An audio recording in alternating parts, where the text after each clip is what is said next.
Welcome back everyone for some more of my Newport County Road to Glory career mode for FIFA 19. And we're at the halfway point of season number 4. And as you can see, it's February 5th of 2022. We're past the January chance window, so that is going to be my main focus of this video. This is going to be a talky bit type video, just to talk about what's going on in the league and other competitions, what went on in the transfer window, and also see how my team is going in terms of overall and performance and stuff like that. But as you can see on the bottom right here, I am 13 points ahead of Manchester United with a game in hand. You can see both Manchester United teams as second and third, with United being above City.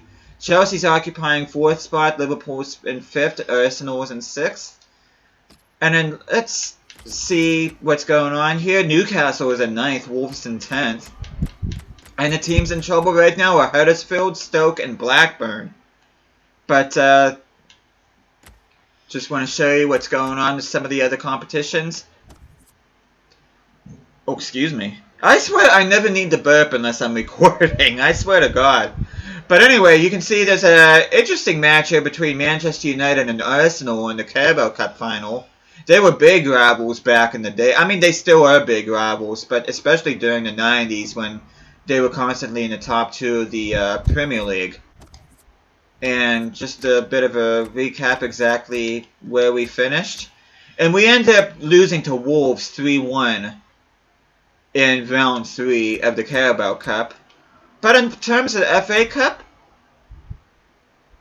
we are on to round 5 where we'll be playing against Middlesbrough. Round 4, we defeated Leicester City, and in round 3, we defeated Manchester City, who Newport County lost to in real life in last year's FA Cup. That they went on a magical run, but, oh, I didn't mean, I wanted to actually go in here. And Europa League, which is the other competition we're in, we're going to be taking on SC Braga from Portugal. And you can see here that we ended up finishing the group with 5 wins and 1 draw. And you look on the right there, there's all the fixtures right there. But yeah, I thought we did rather excellent in the group stage, which is nice. I kind of thought Athletic Bilbao would be our only big opponent in the group. No offense to FC Metz or St. Gallen, but anyway, the whole purpose of this video, as you can probably see right here, we'll get to that soon enough. As a matter of fact, we'll get to that right now. Mahmoud Hamdi, which is my 82 rated center back, he actually went up to me and requested a transfer. And this is what he said. He goes, "I'm leaving. I've had enough here and just can't settle. No hurt feelings, but I just can't stay somewhere I don't feel at home. The club has tried hard to make things right, but I don't feel you were ever really that keen on me," which I don't understand. I played him a lot.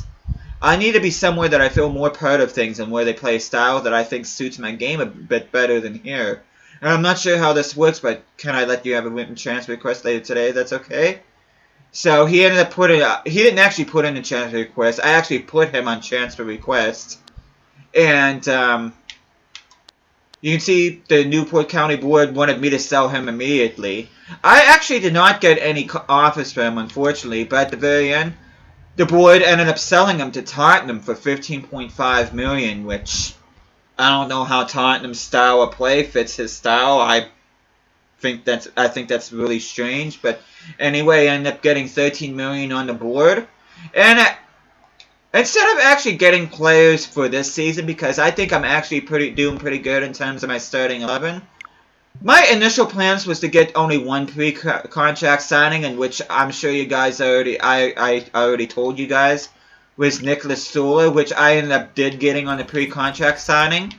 But I ended up getting 3 other pre-contract signings that I will have for next season.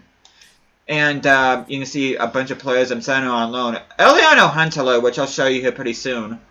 I'm actually thinking about bringing him back. I thought he did amazing for me off camera, but see these three players going on loan?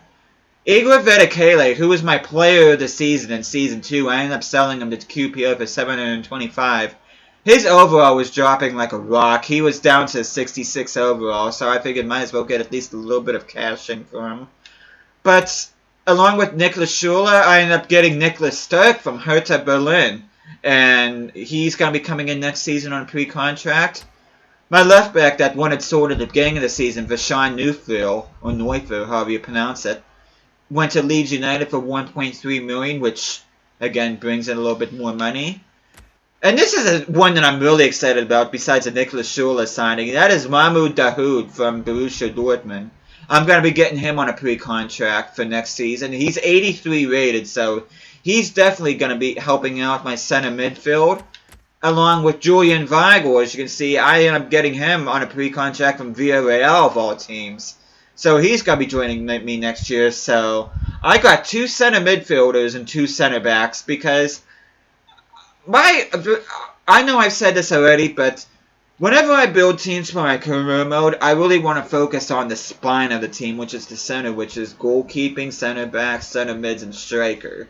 And I feel that bringing in 2 center midfielders and 2 center backs is going to help me a lot, especially if I do reach the goal that I want to achieve by making it to the Champions League next year.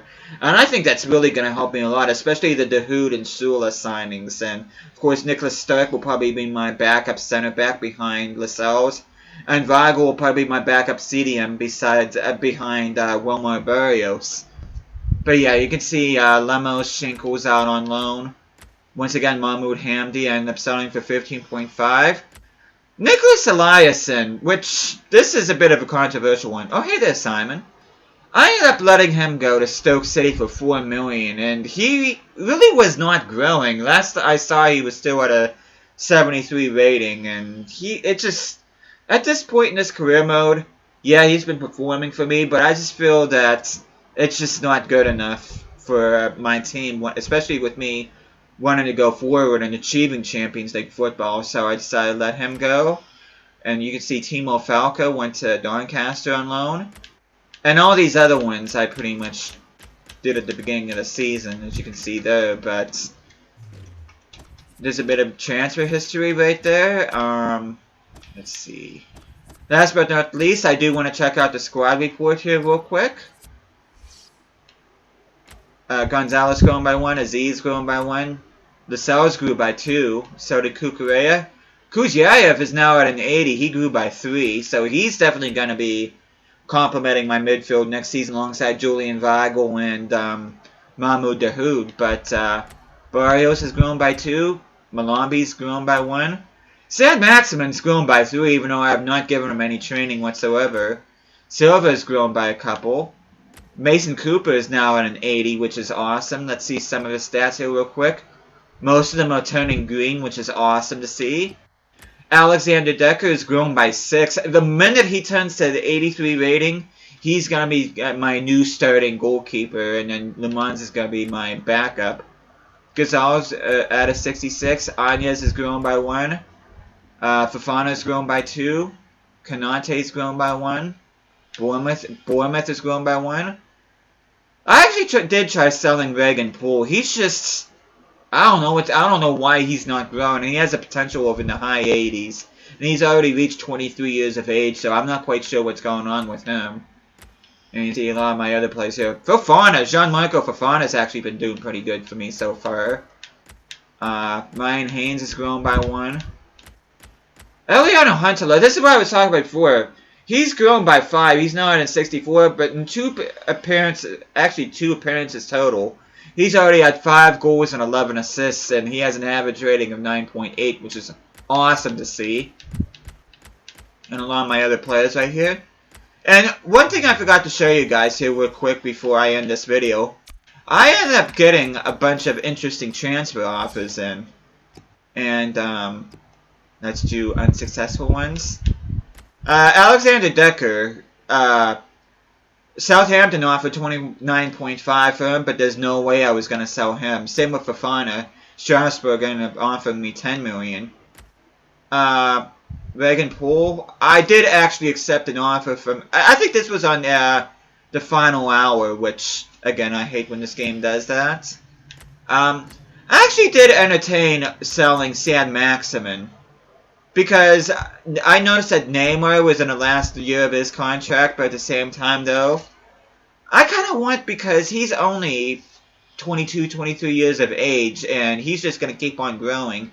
He's already at an 84, so I figure, you know what, I'd much rather have him at this point than an aging Neymar. But you can see Mason Cooper, PSG offered $27 million for him. No way to that. He's my hero this career mode. I don't care if they would have offered me $200 million. I still would not sell him, but you can see I'm still thinking about getting Cicaldo though, and from the free agents. But there you go. That's just some of the stuff that's been happening off camera. I'm not sure when my next video is gonna be. I'm not even sure who I'm even gonna be versing. You can see almost everybody is at an 80 ranking, which is so nice to see. But yeah, I'm not quite sure when my next video is, or who I'm going to be playing, or what the situation is going to be, but hopefully it won't be too far into the future. But anyways, thank you guys so much for watching this, or listening to this rather.